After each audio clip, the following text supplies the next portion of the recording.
Ok.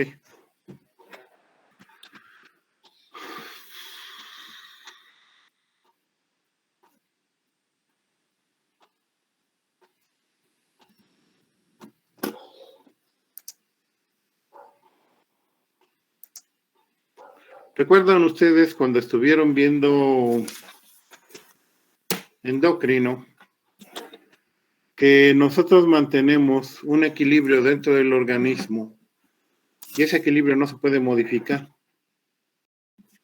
De alguna manera tenemos que compensarlo de forma que siempre sea óptimo. Y la manera de regular al organismo, si ustedes recuerdan, es el sistema nervioso.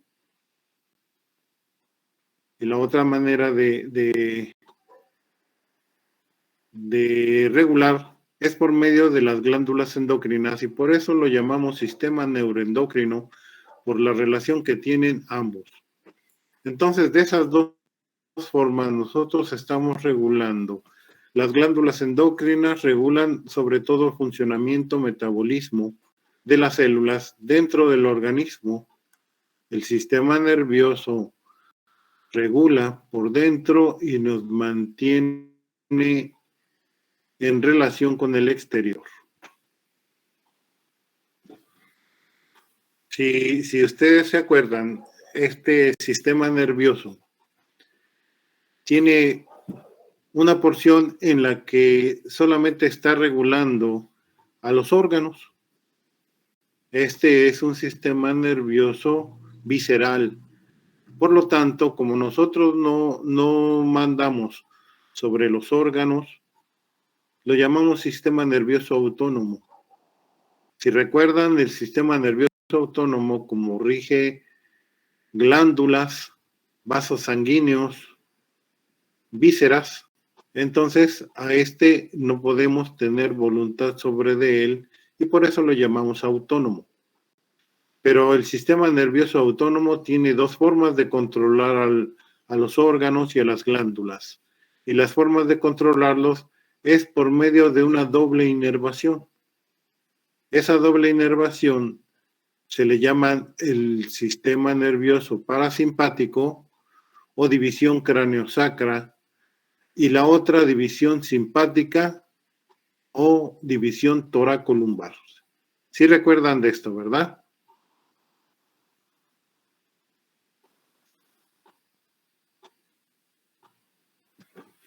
¿Sí me están escuchando? Sí, doctor. Ah, bueno. Nada más con que me contesten, sí, gracias. Es que a veces estoy dando la clase y no me entero si están ustedes ahí o no están. Entonces, basta con que me digan sí, ya estamos. Muy bien. Entonces tenemos una doble inervación en todos los órganos, una que va a estimular y otra que va a deprimir. Dependiendo de la función del órgano y del momento, es el estado en el que va a estar activada.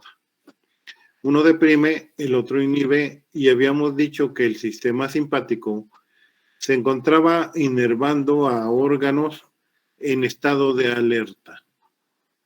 El sistema nervioso parasimpático inerva a los órganos que actúan en un estado de reposo.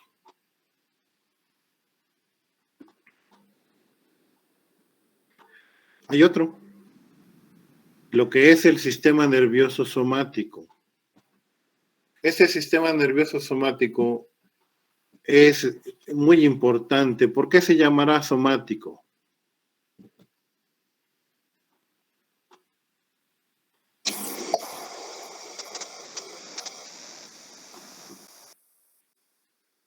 ¿A qué se refiere somático? A la piel. ¿A la piel nada más? Músculos y articulaciones. Exacto, el sistema nervioso somático es aquel en el que sí tenemos voluntad. Entonces, soma quiere decir cuerpo y lo que está prácticamente componiendo el cuerpo, lo que nosotros conocemos en el cuerpo, pues es este soma que está incluido en la piel, como dice su compañero, está incluido sobre todo músculo esquelético, que el músculo esquelético nosotros lo movemos a voluntad. Y como lo movemos a voluntad con el sistema somático, nosotros podemos aprender desde el momento en que nosotros estamos empezando a caminar y vamos adquiriendo más destrezas conforme lo vamos utilizando. Entonces, nosotros vamos teniendo una memoria también y cada vez nos podemos volver más activos, más hábiles y tener más destreza dependiendo de qué tal lo utilizamos. Entonces, incluye lo que es la locomoción, el habla, la deglución, todo aquello que esté constituido por músculo esquelético. El sistema nervioso somático tiene divisiones. ¿Qué es lo que compone ese sistema nervioso somático? Pues el cerebro. En el cerebro nosotros tenemos la corteza y la corteza cerebral tiene unas regiones en donde tenemos un área motora principal y otras áreas motoras de asociación motora. El movimiento muscular tiene relación también con el cerebelo, pues el cerebelo es el que se encarga del tono muscular y del equilibrio. Si tenemos alguna alteración cerebelosa, tal vez nosotros no podamos caminar sobre una línea o no podamos contener el movimiento muscular y vamos a tener alteraciones en esa motricidad. Otras también van a tener alteraciones en la motricidad de tal manera en que no puedan tener movimientos finos. Entonces, el cerebelo se encarga del tono muscular, del equilibrio y del movimiento fino. ¿Estamos bien? En el tronco del encéfalo es el tallo cerebral. Si ustedes recuerdan, el tallo cerebral se divide en mesencéfalo, en el puente de Barolio y en el bulbo raquídeo. Todo por aquí, en ese tallo cerebral, se encuentran núcleos motores, sobre todo los núcleos motores de los pares craneales. Pero también sirven como vía en el paso de información que viene desde la corteza y que va a bajar hacia la médula espinal, teniendo relación en ese tallo cerebral con unas estructuras que es una especie de red que se llama formación reticular. ¿A qué le suena eso de formación reticular?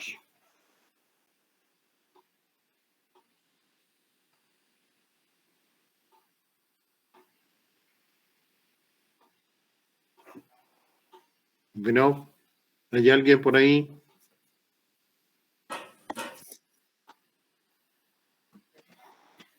¿Qué pueden entender ustedes por formación reticular? No me digan qué es, sino qué entienden de eso.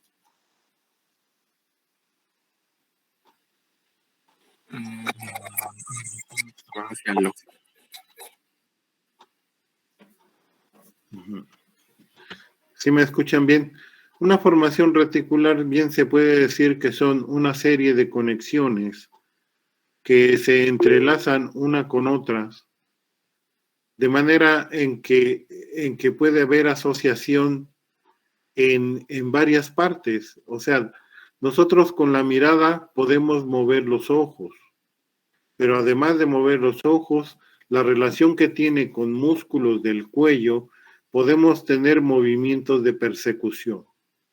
Esa formación reticular se encarga de interrelacionar los núcleos de diferentes centros motores.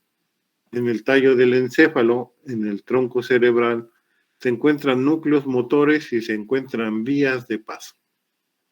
La médula espinal es la que conduce la información de motricidad y la va a dirigir a grupos musculares. Sobre todo, los ensanchamientos que llega a tener la médula espinal en la región cervical, en la región braquial, que están vecinos ambos en el cuello, y en la región lumbar, en donde se originan los nervios que se van a dirigir hacia el miembro inferior. Entonces, estos se llaman plexo braquial, y del plexo braquial, los nervios que se encuentran ahí ya más grandes se llaman el nervio musculocutáneo, el nervio radial, el nervio mediano y el nervio cubital. Por los pares craneales van a viajar a nervios que son motores, como son aquellos que conforman el plexo faríngeo, los músculos de la cara, los músculos de la lengua, y en las que generalmente está incluido el vago. Pero aquí tenemos músculos del 7, músculos del 5, del 7, del 9, del 10, del 11. Luego entonces tenemos los nervios tóraco-abdominales. Los nervios tóraco-abdominales son muy importantes, sobre todo, además de movimiento, para la respiración. Tenemos músculos intercostales. El último músculo intercostal se llama subcostal.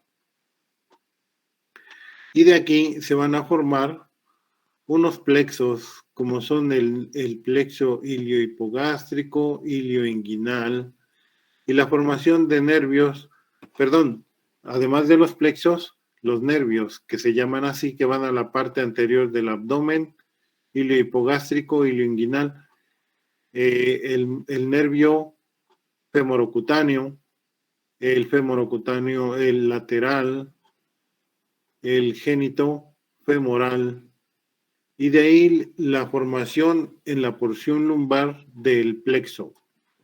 La reunión de varios nervios van a formar otros nervios más grandes, como son, en este caso, del plexo lumbar. En el plexo lumbar tenemos nervios importantes como son el nervio obturador, el nervio femoral, las ramas musculares del nervio femoral y el nervio safeno. Más abajo, fibras lumbares y fibras sacras que van a formar en sí ese plexo sacro van a originar otros nervios como son el ciático, y de estos el nervio tibial y peroneo común, el peroneo profundo, peroneo superficial y nervio sural. Todo lo que se refiera a sural quiere decir de la pierna. ¿Sí está bien? Entonces, prácticamente toda esta inervación es la que constituye la división del sistema nervioso somático. ¿Está bien hasta aquí? Sí, doctor. Bien, si gustan, después les voy a enviar mis diapositivas para que ustedes vayan teniendo una referencia de estudio. ¿Sí están de acuerdo? Sí, gracias. Sí, doctor, muchas gracias. Sí, doctor, gracias. Muy bien. Ahora entonces, si ustedes recuerdan, en el desarrollo, el sistema nervioso se origina de un tubo neural, y ese tubo neural va formando unas vesículas que son unas especies de ensanchamientos. Unas vesículas, primero que son primitivas y después se van diferenciando un poquito más hasta formar 3 vesículas primarias. En el tubo neural se encuentran el prosencéfalo, el mesencéfalo y el romboencéfalo. Pro quiere decir a favor, mesencéfalo quiere decir intermedio, y romboencéfalo es por la forma que va teniendo. Prosencéfalo, mesencéfalo y romboencéfalo son vesículas primarias. A partir de las vesículas primarias, el prosencéfalo va a originar al tele y al di, el telencéfalo y el diencéfalo. ¿Y vamos bien? prosencéfalo origina telencéfalo y diencéfalo. El mesencéfalo se va a quedar como tal y se va a seguir llamando mesencéfalo. Y el romboencéfalo va a formar el metencéfalo y el mielencéfalo. Aquí dice médula espinal, pero la médula espinal se origina del mielencéfalo. Entonces ya tenemos que las vesículas primarias que originan ese sistema nervioso se llaman prosencéfalo, mesencéfalo y romboencéfalo. Ya se lo sabe, ¿no? Pro, meso y rombo. Del pro vamos a tener el tele y el di. Prosencéfalo, telencéfalo y diencéfalo. Del mesencéfalo se va a quedar como tal, mesencéfalo. Y del romboencéfalo se va a originar el metencéfalo y el mielencéfalo. ¿Hasta ahí cómo van? Bien. Bien, doctor. Y ya se lo aprendieron, además, ¿no?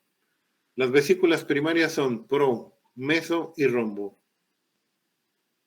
Las vesículas secundarias del prosencéfalo son telencéfalo y diencéfalo. Del mesencéfalo se queda como tal. Y del romboencéfalo mete y miele. Metencéfalo y mielencéfalo. ¿Se lo aprendieron ya?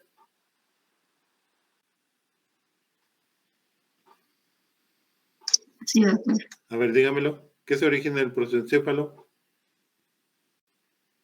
Telencéfalo y diencéfalo. Ya lo estamos leyendo. Y del mesencéfalo, mesencéfalo, y del romboencéfalo, mete y miele. ¿Hasta ahí está bien? Sencillísimo, ¿no? Y además está bonito. Continuamos.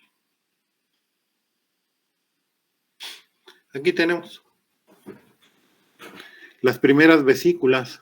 Estas vesículas primarias, promeso y rombo. Y de esas vesículas primarias, aquí vamos a originar al tele y al di. El otro se queda como meso. Y el otro es mete y miele. ¿Sí lo ven? ¿Lo alcanzan a ver? Sí, doctor. Muy bien. Entonces aquí tenemos esto que se llama Telencéfalo. telencéfalo. Muy bien. ¿Y esto? Diencéfalo. Diencéfalo. Encéfalo. ¿Y esto? Mesencéfalo. Mielencéfalo. Mesencéfalo. Y después, ahora sí, Metencéfalo. mete Y miel. y miel. Perfecto. Entonces ya se lo saben bien. Aquí tenemos telencéfalo, diencéfalo, mesencéfalo, ¿qué es? Metencéfalo y mielencéfalo. ¿Qué originan cada uno? Ahora sí, ya tenemos aquí. El telencéfalo origina a los hemisferios cerebrales. ¿Cuántos hemisferios cerebrales tenemos? 2. Aquí está el hemisferio cerebral derecho y el hemisferio cerebral izquierdo. Esos dos hemisferios cerebrales no están separados. Tienen unas partes que los reúnen y que permiten el paso de información de derecha a izquierda e izquierda a derecha. Entonces se pueden informar de uno a otro lado. Hay personas que llegan a tener alteraciones en un hemisferio que es dominante sobre algunas situaciones, el manejo del movimiento u otras cosas.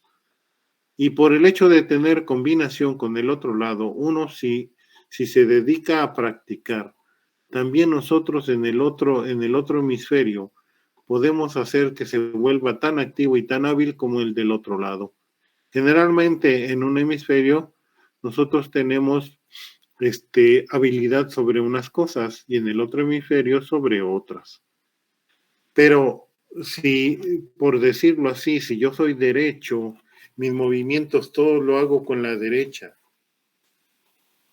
Pero si me llegara a fracturar y no puedo mover mi brazo derecho y entonces ahora hago todas las cosas con la mano izquierda, las voy a hacer también por la misma práctica, que a veces voy a rebasar mi movimiento en el brazo izquierdo, que va a ser mejor que en el lado derecho. ¿Por qué? Pues porque estuve practicando y hay personas que son ambidiestras. Cuando una persona nace y tiene habilidad sobre el lado derecho, se le debe permitir realizar sus movimientos normales. Pero muchos padres han visto que sus hijos tienen habilidad sobre el lado izquierdo y no les parece y los quieren volver normales, y entonces los obligan a practicar con la derecha, desarrollando más el lado derecho, cuando que su desarrollo normal debería ser del lado izquierdo. Entonces, el que tengas el lado dominante del lado izquierdo no quiere decir que tú tengas alguna alteración, simplemente no es lo común. Pero eso entonces quiere decir que nosotros también tenemos una interrelación entre los dos hemisferios, y esa interrelación que hay entre los dos hemisferios es por medio de sustancia blanca. ¿Qué será la sustancia blanca? ¿Qué han oído ustedes de eso? Son los cuerpos neuronales. Los axones. Los axones. Exacto. Una neurona tiene cuerpos y tiene prolongaciones. Las prolongaciones largas son los axones que conducen información, pero en la información se genera del cuerpo neuronal. Entonces hagan de cuenta que del cuerpo neuronal va a correr la información por el axón. Ahora entonces, el axón es lo que lleva la información, y la reunión de muchos axones forman esa sustancia blanca. Entonces, ¿cómo nos vamos a comunicar de un lado a otro? Por medio de muchos axones.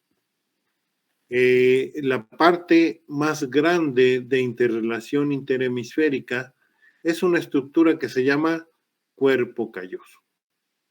El cuerpo calloso nos permite tener relaciones entre derecha e izquierda, aun cuando hay otras, como son la comisura anterior, la lámina terminalis, la comisura posterior. Entonces, todas esas son lugares de interrelación interhemisférica. ¿Qué es lo que se originó aquí? Del telencéfalo, los hemisferios cerebrales. El prosencéfalo también originó el diencéfalo. El diencéfalo, ¿por dónde estará eso?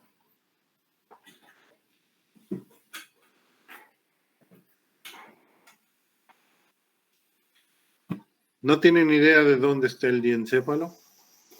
El centro. ¿A nivel del quiasma óptico? A nivel del quiasma, sí, se van ubicando muy bien. Está por arriba del quiasma óptico. En el diencéfalo es en donde se encuentran las estructuras talámicas. Y el tálamo son dos esferitas que tenemos exactamente aquí en el centro de los hemisferios cerebrales, por encima del quiasma óptico y adelante del tallo cerebral. Entonces, exactamente aquí en medio, primero nos vamos a ubicar por medio de dos esferas ovoides. Esas dos esferas ovoides que se encuentran en el centro tienen relación una con otra. Entonces tenemos un ovoide del lado derecho y otro ovoide del lado izquierdo que reciben el nombre de tálamo.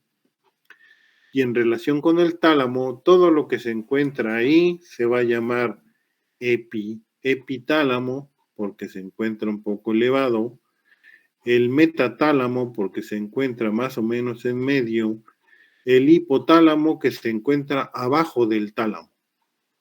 ¿Sí estamos bien? Entonces, las estructuras talámicas se llaman tálamo, se llaman hipotálamo, epitálamo. ¿Cuál es el tálamo? Si aquí tenemos un corte, este corte es de un hemisferio cerebral sobre la línea media. ¿Sí lo pueden ver? En este corte nosotros tenemos esta esfera y esta esferita se llama tálamo. Si ustedes ven, tiene un puntito aquí en medio. Ese puntito es la unión de un tálamo con el otro. Tiene una especie de cinta que lo va a comunicar el lado derecho con el lado izquierdo. Y en medio de esos dos tálamos hay líquido. El líquido es el cefalorraquídeo del tercer ventrículo. Entonces, tengo un tálamo derecho, tengo un tálamo izquierdo, lo que quiere decir que en este hemisferio tengo un ovoide, en este otro hemisferio tengo otro ovoide y en medio está relacionado entre sí por sustancia blanca. ¿Hasta ahí? ¿Vamos bien? Lo que se encuentra arriba, abajo y a los lados del tálamo, todo eso es diencéfalo. Entonces, si nosotros transparentamos este hemisferio cerebral, el tálamo se encuentra en esta zona donde está mi puntero. ¿Lo alcanzan a ver? El diencéfalo. Muy bien. Entonces, de este diencéfalo hacia atrás tenemos nosotros lo que conocemos como tallo cerebral. Si vamos de arriba para abajo, primero tuvimos los dos hemisferios cerebrales, uno derecho y uno izquierdo. Y en medio de los hemisferios cerebrales vamos a tener el diencéfalo. Atrás del diencéfalo ahora vamos a tener el tallo cerebral. Ustedes recuerdan que el tallo cerebral está compuesto por tres partes. La parte superior del tallo cerebral se llama mesencéfalo. ¿Sí está bien? Entonces, estas vesículas secundarias, el mesencéfalo se continúa como mesencéfalo, pero ese mesencéfalo se abre a la derecha y a la izquierda como si fueran dos bracitos. Esos dos bracitos que nacen de un cuerpo se llaman pedúnculos cerebrales.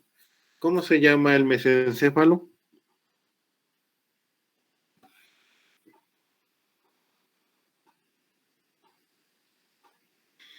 ¿Qué otro nombre recibe el mesencéfalo? Ahí dice cerebro medio. Pedúnculos cerebrales. ¿Sí está bien? El tallo cerebral en la parte de abajo tiene una dilatación que es el bulbo. En la parte media tiene el puente y arriba el mesencéfalo que termina dividiéndose en una parte derecha y una parte izquierda. Como tiene una parte derecha y una parte izquierda, son como dos bracitos. Y esos dos bracitos se llaman pedúnculos cerebrales. ¿Se entiende?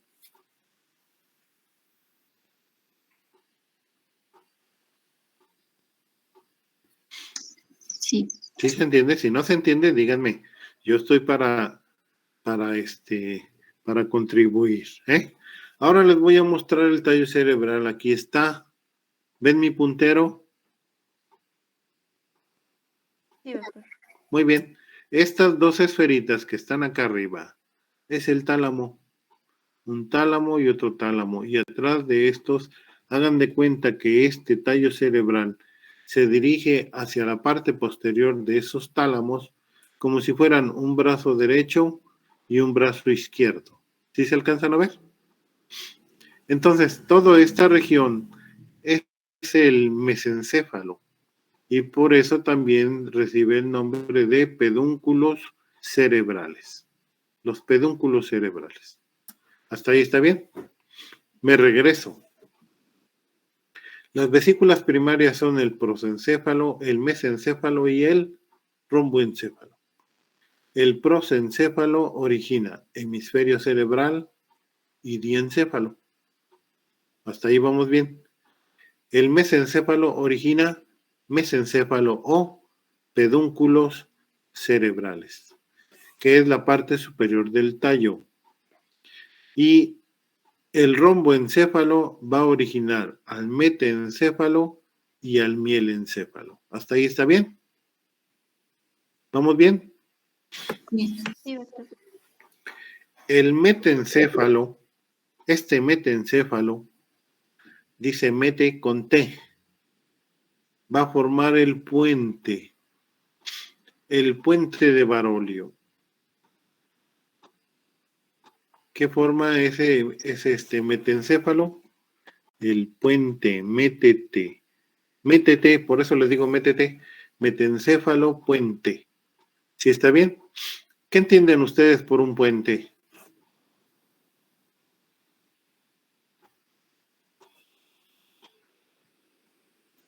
Que conecte dos partes. Exacto, es algo que permite la comunicación de uno a otro lado, ¿verdad? Por eso se llama puente de Barolio. Antes cualquier descubridor de una estructura le ponía su nombre y entonces por ahí había un montón de Morgagni. Disculpe, Sí. nos dice ahí en la sesión que va a terminar en 1 minuto. ¿No habrá algún problema? ¿O nos volvemos a reconectar?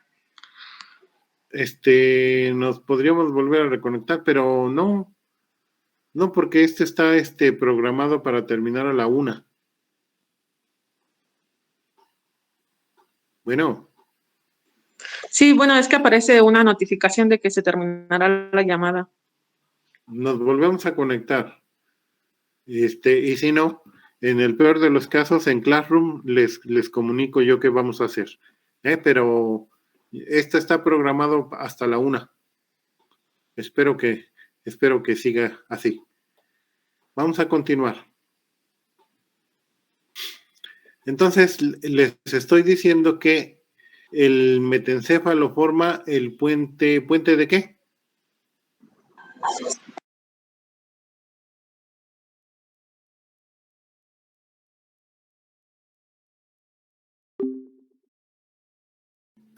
Y les comparto. Ahora sí, entonces, ¿ya tenemos 1 hora más?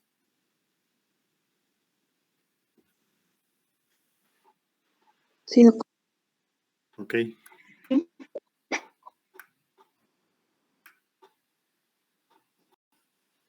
Pues nos vamos a dar un poquito de prisa. No, vamos a seguir así.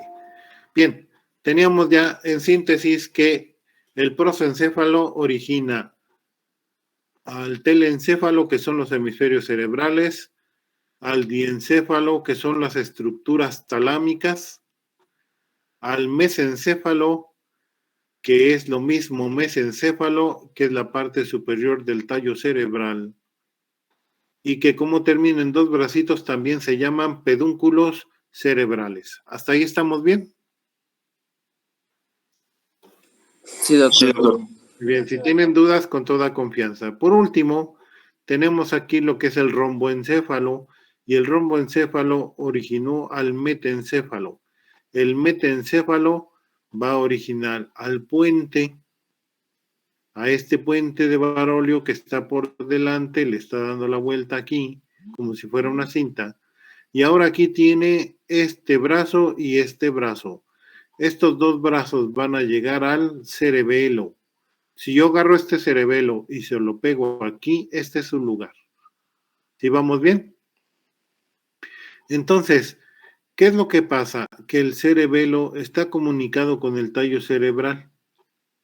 Y al comunicarse con el tallo cerebral está agarrado con este puente.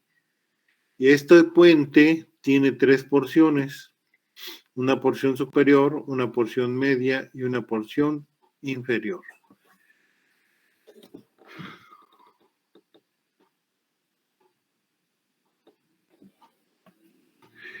La parte superior se llama bráquia pontis.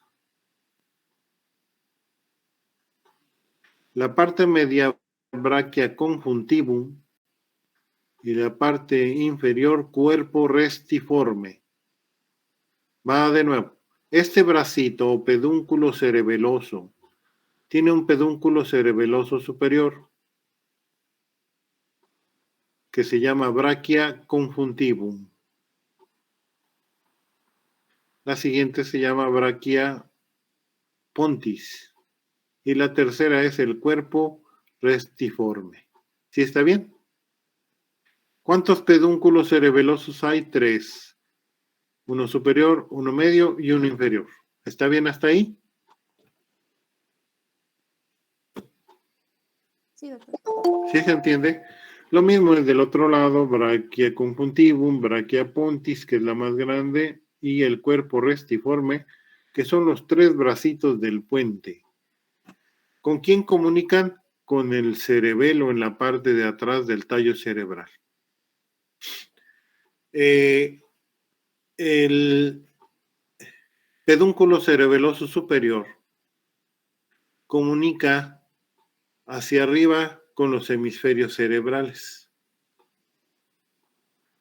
El pedúnculo cerebeloso medio comunica con el mismo tallo cerebral. Y el pedúnculo cerebeloso inferior, en su mayoría, se comunica con el bulbo y la médula espinal. ¿Está bien? Bráquias, el pedúnculo cerebeloso superior con hemisferios cerebrales, pedúnculo cerebeloso medio con el tallo cerebral y pedúnculo cerebeloso inferior con el bulbo y la médula espinal. Aunque hay fibras que pasan por otros pedúnculos, pero por lo general así es. ¿Hasta aquí estamos bien? Tenemos el prosencéfalo que originó telencéfalo y diencéfalo. El telencéfalo, hemisferio cerebral, el diencéfalo, estructuras talámicas.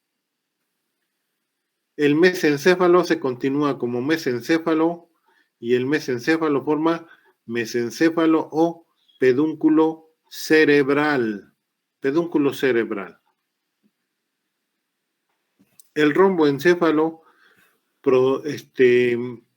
origina al metencéfalo y el metencéfalo origina al puente con sus 3 brazos y comunica con el cerebelo, que también es parte de origen de este mismo. Metencéfalo origina al puente y origina al cerebelo. Metencéfalo origina al puente y al cerebelo. Voy a dejar de compartir porque yo creo que hay alguien que quiere entrar. Un momentito, ¿eh?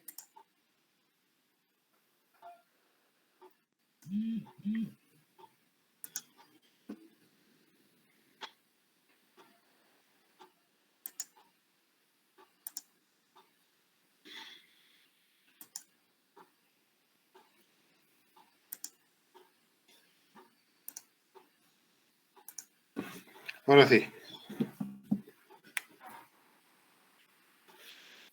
Ya estamos todos otra vez.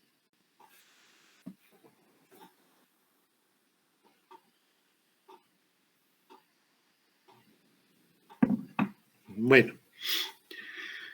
Por último, el romboencéfalo va a originar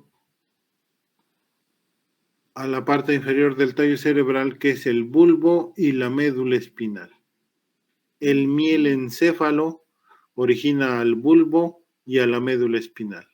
Y ya tenemos todo. El bulbo raquídeo es una dilatación de la médula espinal dentro del cráneo y es la parte inferior del tallo cerebral. Entonces, por eso el bulbo también recibe el nombre de médula oblonga. Aquí dice médula oblongada. O bulbo raquídeo es lo mismo. ¿Sí está bien? Es una dilatación de la médula dentro de la cavidad craneana y es la parte inferior del tallo cerebral. Tenemos entonces ya en síntesis que el prosencéfalo origina a los hemisferios cerebrales, a las estructuras talámicas, el mesencéfalo al mesencéfalo, que es la parte superior del tallo, el romboencéfalo al metencéfalo, que es el puente y el cerebelo, y finalmente el mielencéfalo, que origina al bulbo raquídeo, que es este, y a la médula espinal. ¿Sí estamos bien? ¿Hasta aquí cómo van? Todo bien, doctor. Bien. Muy bien, si tienen dudas, con toda confianza, ¿eh? Ya una vez que tenemos nosotros formado el sistema nervioso, resulta que el sistema nervioso tiene cavidades. Dentro de todo el sistema nervioso tenemos líquido y se llama líquido cefalorraquídeo. Ese líquido cefalorraquídeo se está produciendo en las cavidades ventriculares en unas estructuras que se llaman plexos coroideos. ¿Quién produce líquido cefalorraquídeo?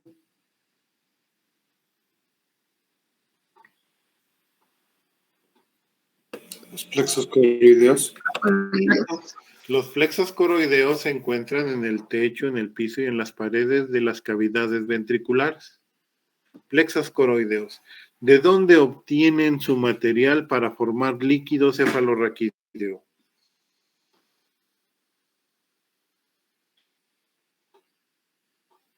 Del plasma sanguíneo.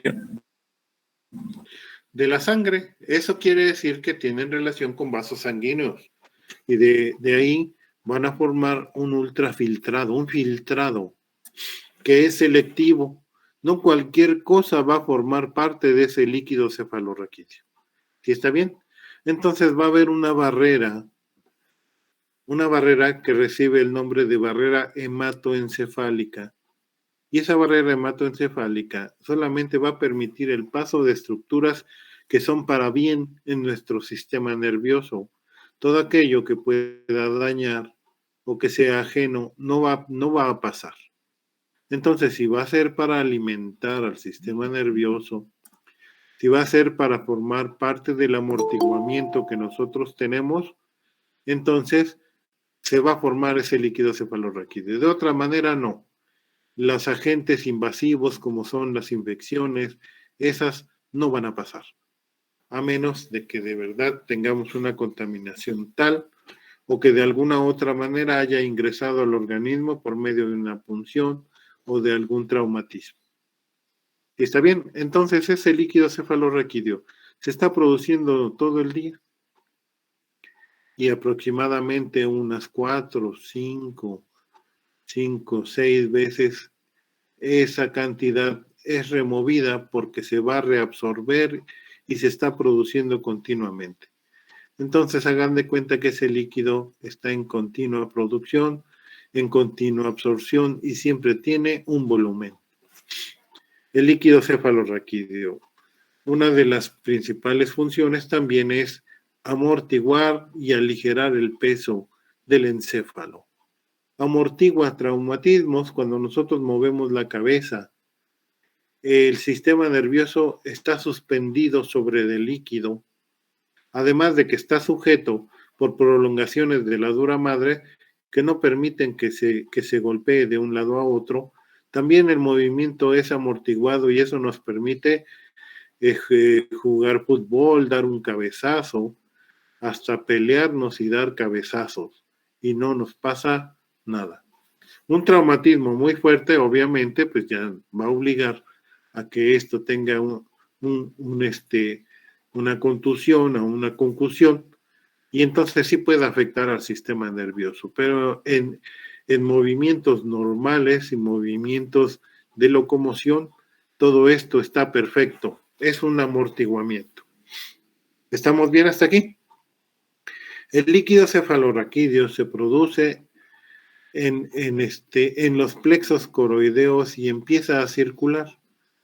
Las dos cavidades que presentan los hemisferios cerebrales se llaman cavidades ventriculares. Por decirlo así, son el 1 y el 2. ¿Cuál es el 1 y cuál es el 2? ¿Quién sabe? Pero como son dos, tenemos los ventrículos laterales. En cada hemisferio tenemos ventrículos laterales. Uno del lado derecho, uno del lado izquierdo. Cada ventrículo lateral tiene una porción hacia adelante. Entonces, este es un asta frontal. Esta asta frontal se dirige hacia atrás para formar un asta occipital.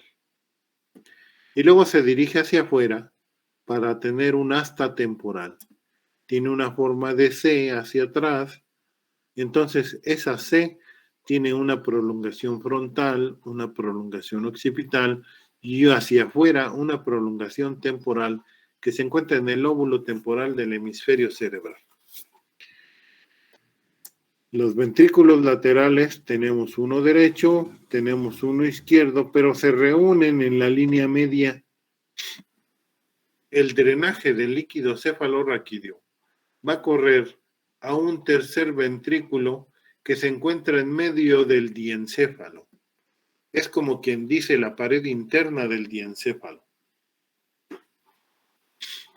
Esos ventrículos laterales vierten su contenido de líquido cefalorraquídeo al tercer ventrículo a través de este espacio y de este pequeño espacio que se llama agujero de Monroe.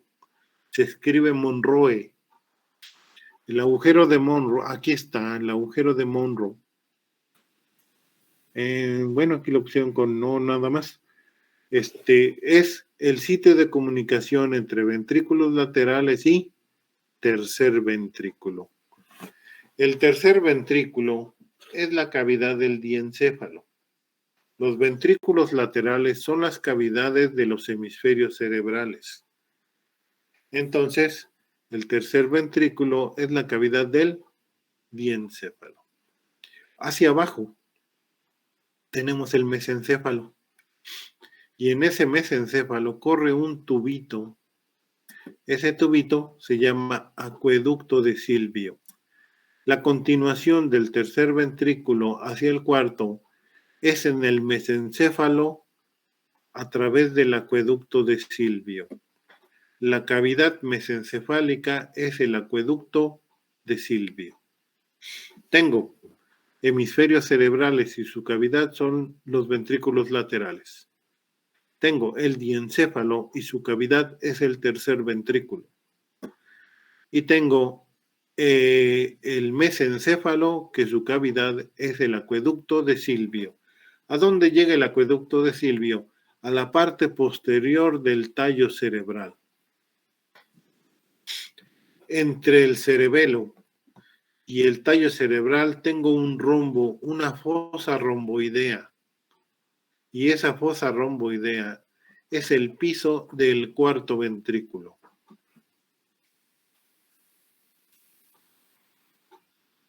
El piso del cuarto ventrículo se encuentra sobre el tallo cerebral y por debajo del cerebelo, pues la posición que tienen estos, el tallo cerebral, se acuesta encima de la porción basilar del occipital y entonces tiene una dirección oblicua. Por lo tanto, el tallo cerebral en su parte superior tiene al cuarto ventrículo y después del cuarto ventrículo tiene al cerebelo. ¿Sí está bien? Tengo ahora sí en síntesis que tengo los ventrículos laterales que van a drenar al tercer ventrículo y el tercer ventrículo atraviesa el mesencéfalo por el acueducto de Silvio para llegar al intermedio que está entre tallo cerebral y cerebelo, que es el cuarto ventrículo o la fosa romboidea. ¿Hasta ahí van bien? Sí, doctor. ¿Se va entendiendo? Bueno, si no entienden, no se queden callados, por favor, con toda confianza pueden preguntar. Muy bien, ahora fíjense, si ustedes recuerdan, cada vez que les dibujan una médula espinal, en el centro de cada médula espinal hay un circulito. Y ese circulito no es otra cosa más que un conducto que va a lo largo de toda la médula espinal. Este se llama canal central o canal del epéndimo. El canal ependimario es la cavidad de la médula espinal. Corre por el centro de toda la médula espinal y tenemos entonces ahí líquido cefalorraquídeo. ¿Está bien? ¿Vamos bien? Sí, doctor. Doctor. ¿Qué es lo que comunica el cuarto ventrículo con el canal ependimario?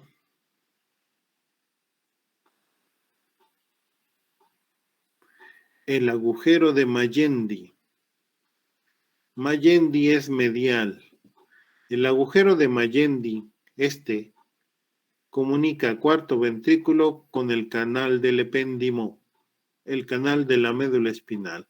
Se llama agujero de Magendie, que es medial. ¿Sí está bien? Magendie y medial como que tienen M los dos, ¿verdad? Ahora entonces el líquido cefalorraquídeo corre por el canal ependimario hacia la médula espinal, pero también sale de este cuarto ventrículo y se va hacia las partes laterales en donde se encuentran dos agujeritos, uno del lado derecho y uno del lado izquierdo, y se llaman agujeros de Luschka. Los agujeros de Luschka son laterales, el agujero de Magendie es medial. Del cuarto ventrículo drena el líquido cefalorraquídeo a través de los agujeros de Luschka y de Magendie. Magendie a médula y de Luschka a dónde saldrá. Ahora entonces, yo tengo que toda la protección de mi sistema nervioso alrededor de los hemisferios cerebrales, del cerebelo, de la médula espinal, alrededor de todos ellos, tengo unas protecciones que se llaman meninges. ¿Las meninges las conocen? Pues las meninges son las cubiertas del sistema nervioso, de todo el sistema nervioso. El sistema nervioso central, cuando origina a los nervios, la salida de esos nervios están acompañados todavía por meninges, después ya no. Pero mientras están protegidos. Muy bien, las meninges son las protecciones del sistema nervioso y reciben el nombre de dura madre, de aracnoides, y la que está pegada al sistema nervioso se llama pía madre. La que está pegada al hueso es la dura madre. La que está intermedia es la aracnoides y la que está pegada al tejido del sistema nervioso es la pía madre. También las aracnoides se llaman dura madre, que es periférica, aracnoides, que es intermedia, y la pía madre, que está pegada al sistema nervioso. ¿Vamos bien? ¿Todo el mundo? Sí, ¿Cómo va? Sí, doctor. Continúo. Aquí las tenemos. Estas son las meninges, la dura madre, la aracnoides y la pía madre. Pero ¿qué tenemos nosotros? Pues viendo los planos anatómicos de fuera hacia adentro. Esto es una calota, esto es arriba del cráneo. Entonces aquí tenemos la piel con sus vellosidades, ¿no? Abajo de la piel tenemos una aponeurosis. Ahí hay vasos sanguíneos. Y después vamos a tener el hueso. La cubierta del hueso es el periósteo. Entonces la cubierta del hueso es el periósteo y por debajo del periósteo ya tengo a las meninges. Estas son las meninges. Este es periósteo, este es hueso, luego periósteo. Y ahora tengo a la dura madre. Tengo entonces piel, aponeurosis, hueso, piel, aponeurosis, hueso y por arriba y por debajo del hueso el periósteo. Y luego ya siguen las meninges. La dura madre que está pegada al hueso, la aracnoides que es intermedia y la pía madre. La aracnoides recibe su nombre así como de araña porque la comunicación entre esta aracnoides y la pía madre tiene prolongaciones, estas prolongaciones que ven ustedes aquí, que se asemejan a una telaraña. ¿Y la alcanzan a ver? Entonces, como tienen esa semejanza con una telaraña, sus formas de reunirse entre una y otra, le pusieron aracnoides. Y pía madre quiere decir que está cubriendo al sistema nervioso. ¿Sí? ¿Vamos bien hasta aquí? Tengo dura madre, aracnoides, y pía madre. Y entre aracnoides y pía madre, este espacio que se llama espacio subaracnoideo. ¿Por qué? Porque está abajo del aracnoides y arriba de la pía madre, entonces es subaracnoideo. ¿Qué pasa en el espacio subaracnoideo? En el espacio subaracnoideo hay vellosidades del mismo nombre y las vellosidades subaracnoideas absorben el líquido cefalorraquídeo para enviarlo otra vez al drenaje venoso. Lo envía otra vez a la circulación sistémica. ¿Vamos bien? Continúo. Sí, doctor. Sí, doctor. Muy bien, vamos a continuar. Aquí están otra vez las meninges, pero ahora con esas meninges por debajo de cada uno de ellos o por encima de esas meninges reciben el nombre de espacios. Tengo entonces aquí un espacio epidural. ¿Qué quiere decir? Epi quiere decir arriba de la dura madre. Entonces tengo el hueso, el periósteo y el espacio epidural. ¿Sí está bien? Debajo del espacio epidural tengo a la dura madre. Y por debajo de la dura madre, ahora como está abajo, se llama espacio subdural. Tengo hueso, epidural, dura madre, subdural. El espacio subdural. Luego tenemos la aracnoides. Y debajo del aracnoides, como yo les mencionaba, eso que parecía telas de arañas, es el espacio subaracnoideo. Luego, por último, vamos a tener a la pía madre. ¿Vamos bien? Los espacios son epidural, subdural, subaracnoideo y la pía madre. ¿Vamos bien? ¿Continúo? Sí, doctor. Perfecto. Dice que el líquido cefalorraquídeo representa el 10% del volumen intracraneal. ¿Qué pasa si el volumen del líquido cefalorraquídeo aumenta? ¿Qué puede pasar? Aumento de la presión intracraneal. Genera Exacto. hipertensión Hay intracraneal. un aumento de la presión intracraneana y eso va a tener como consecuencia muchas cosas. Lo primero es que va a provocar un fuerte dolor de cabeza, pero la presión va a afectar también a los órganos que son muy delicados. Esos órganos son capaces de sufrir daño después de tener una presión permanente. ¿Y qué es entonces lo que provoca la circulación de líquido cefalorraquídeo? Ahorita lo vemos. Espérense tantito. Yo se los pregunto para que lo vayan pensando. Aquí dice que hay unas granulaciones de Paccioni, esas granulaciones de Paccioni.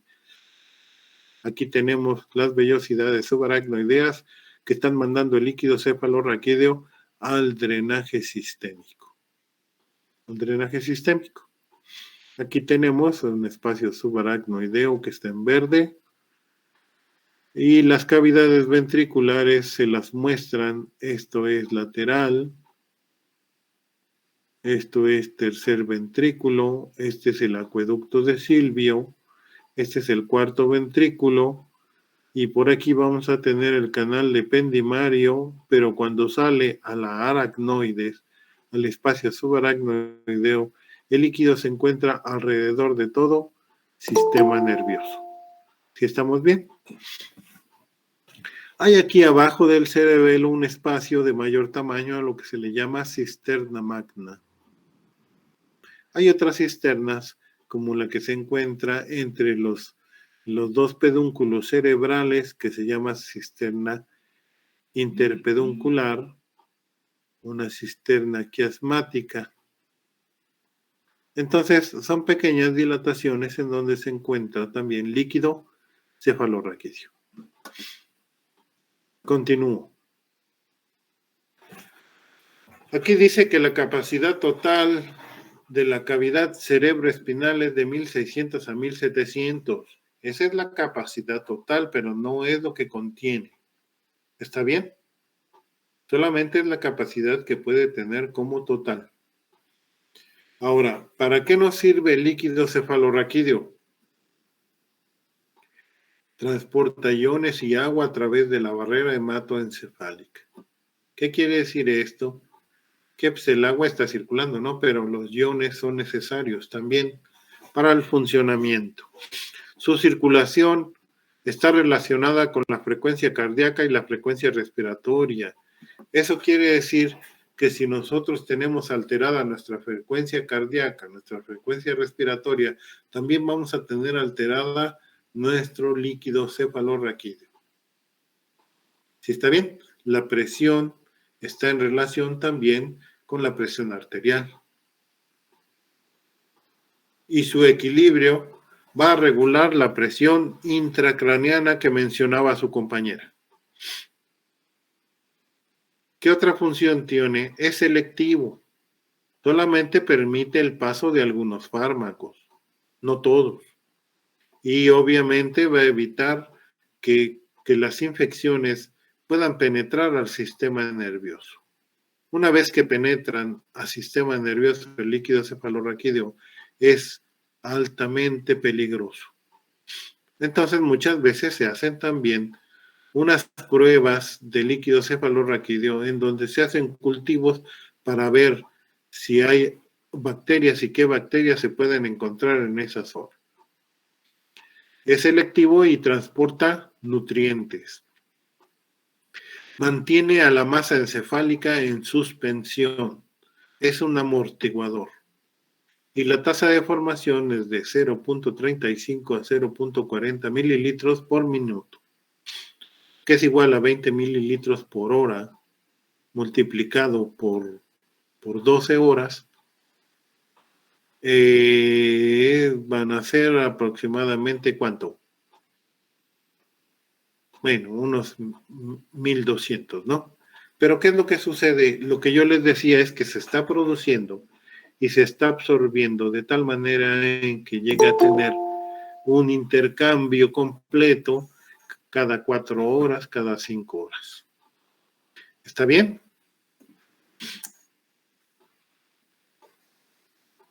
Clasificación del sistema nervioso. Espérame tantito, voy a dejar de compartir porque creo que hay alguien que quiere entrar.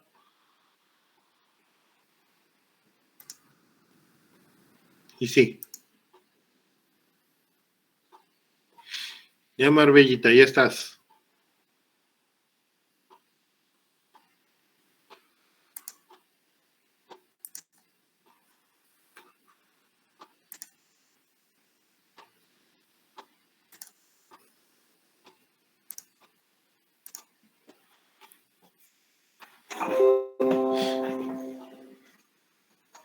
¿Alcanzan a ver? Sí, doctor. Bueno, muchas gracias. Gracias por contestar. La clasificación del sistema nervioso, pues ya lo habíamos visto antes, ¿no? Si ustedes llevaron, ¿qué han llevado conmigo? Gastro. ¿Llevaron gastro? Sí, doctor. Sí, doctor. No es cierto, no llevaron gastro. Pero bueno. Endocrino sí lo llevamos con usted. Ah, ok, endocrino sí. ¿Respiratorio?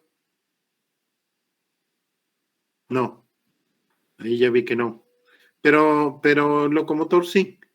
Entonces, parte de esto ya lo hemos manejado un poco. Qué bueno, porque ya vamos avanzados. La clasificación del sistema nervioso. Vamos a ver la clasificación nada más. Es algo muy sencillito. Y una vez que terminemos esta clasificación, los voy a dejar descansar porque hoy fue su primer día. Espero que no haya sido demasiada información y que haya sido entendible. ¿Se entendió? Sí, doctor. Doctor. Muy bien. Entonces vamos a ver la clasificación del sistema nervioso. Ese sistema nervioso si ustedes recuerdan, se divide en sistema nervioso central y en sistema nervioso periférico. Entonces, el sistema nervioso central es todo lo que va por el eje y incluye al encéfalo y la médula espinal que van sobre la línea media, ¿no? ¿Qué es el encéfalo? El encéfalo es todo aquello que se encuentra dentro de la cavidad craneana. ¿Qué hay dentro de la cavidad craneana? Los hemisferios cerebrales. Exacto, los hemisferios cerebrales, el diencéfalo, los ganglios basales, el sistema límbico, el tallo cerebral. La amígdala. ¿Mande? La amígdala todavía también entra dentro de esos. Claro, todo eso está dentro de los hemisferios cerebrales. ¿Sí está bien? Es parte del sistema límbico. Entonces, el encéfalo es todo lo que está dentro de la cavidad craneana. Dentro de la cavidad craneana les digo que están los hemisferios, el diencéfalo, los ganglios basales, el tallo cerebral. Y hacia abajo, después del tallo cerebral, tenemos a la médula espinal. Todo cubierto por hueso porque es muy sensible y debe estar muy protegido. Sistema nervioso central es todo aquello que va por el eje, todo lo que es axial. Entonces, desde la cavidad craneana hasta la cavidad espinal. ¿Está bien? Eso es central. Y la otra división del sistema nervioso es periférico. Obviamente, todo lo que no es central es periférico y todo lo que es periférico no es central. Entonces, ¿qué es periférico? Que va hacia la periferia. ¿Qué es lo que sale y lo que entra del central? ¿Qué es lo que sale y entra del sistema nervioso central? Pues los nervios. En el tallo cerebral tenemos a los pares craneales. A partir del tercero al 12º se encuentran en el tallo cerebral. El primero y segundo par craneal no están en el tallo cerebral, pero están incluidos como sistema nervioso periférico. Son 12 pares de nervios craneales. Y de la médula espinal se originan los nervios espinales, que son 31 pares de nervios espinales en esa médula. Desde la porción cervical hasta la porción sacra son 31 pares de nervios espinales. Todo esto es sistema nervioso periférico.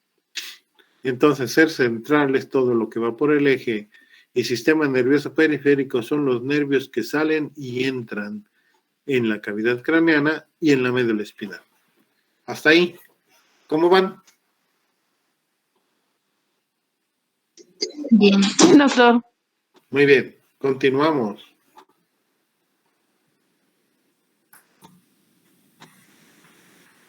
El sistema nervioso periférico también se divide funcionalmente. Ese periférico es el que está formado por nervios craneales y espinales que salen y entran, pero estos se dividen en el sistema nervioso de la vida de relación o somático, lo que les estaba mostrando al inicio, que estaba constituido sobre todo por músculo esquelético. Es de la vida de relación porque nos relaciona con el medio.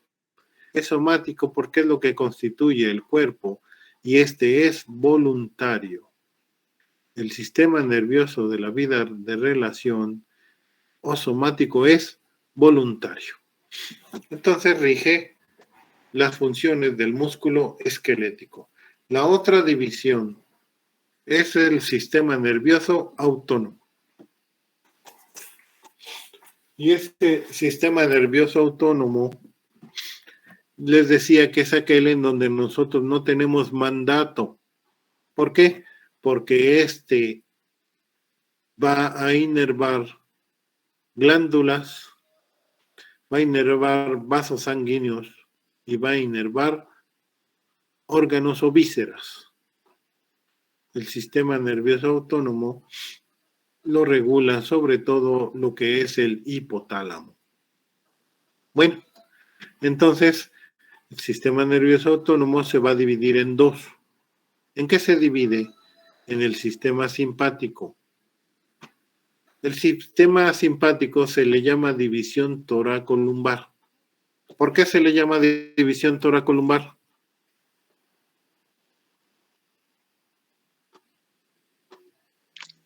A ese nivel están sus ganglios. Ahí se encuentran sus núcleos. Los núcleos del simpático están desde la porción torácica hasta la porción lumbar. Y entonces en las astas laterales de la médula espinal hay núcleos simpáticos desde T1 hasta la L2. De T1 a L2 hay núcleos simpáticos medulares en las astas laterales de la médula espinal. ¿Está bien?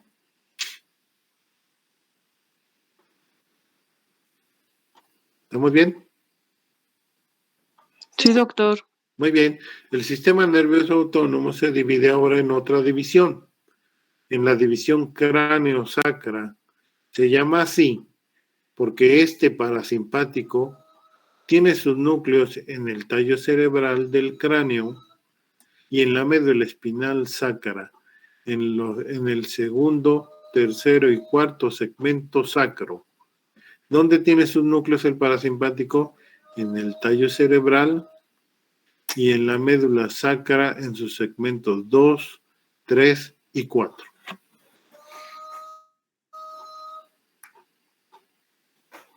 ¿Sí está bien? Sí, doctor. Muy bien. ¿Qué es lo que regula el simpático? Yo les decía que órganos de alerta. ¿Y qué es lo que regula el sistema parasimpático? Órganos de reposo. Entonces tienen una función que es antagónica entre estos dos. Cuando los órganos de alerta están inervados para su funcionamiento, el parasimpático no está funcionando. Pero cuando está funcionando el parasimpático en órganos de reposo, el parasimpático no funciona. ¿Sí está bien? Entonces uno estimula y el otro deprime según el estado del individuo. Muy bien, hasta aquí lo vamos a suspender.